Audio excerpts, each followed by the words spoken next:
The latest transfer window drama is shaping up to be nothing short of a football soap opera.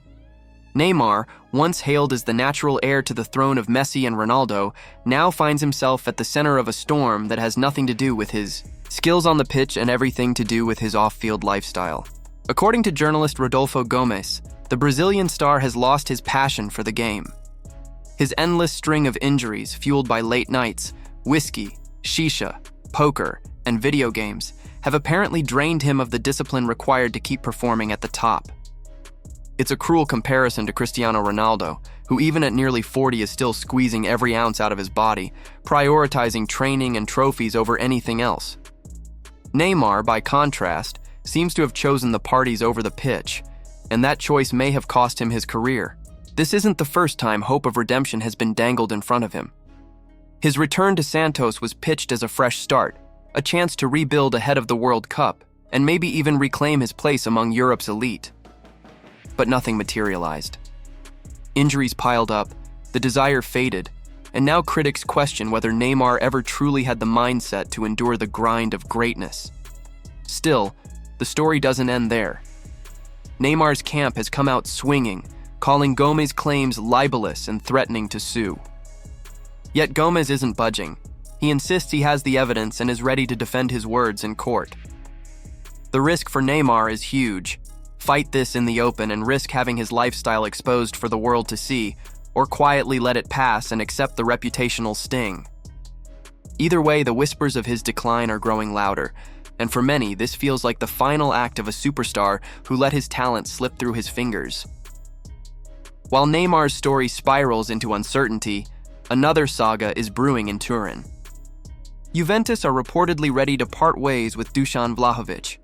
The Serbian striker's contract expires next summer, and the club isn't willing to risk losing him for free.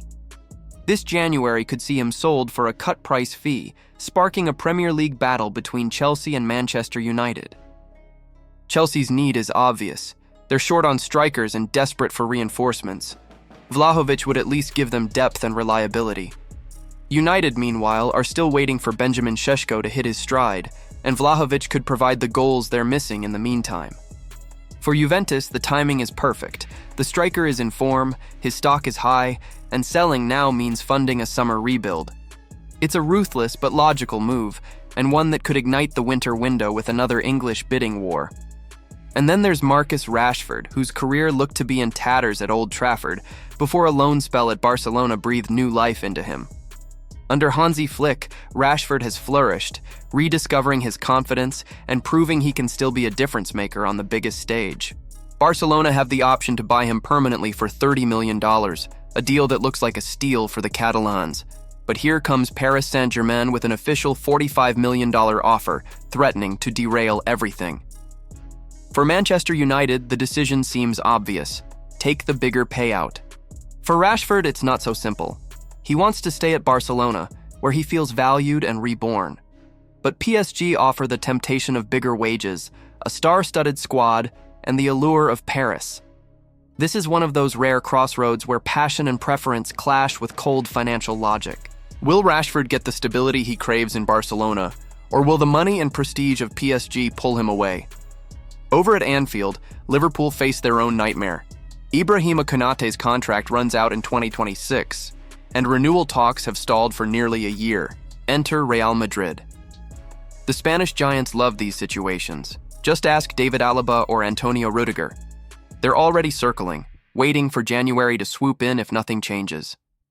Some in Madrid see Konaté as the perfect long-term addition, young and proven at the highest level. Others worry about his injury record and the crowded competition in defense.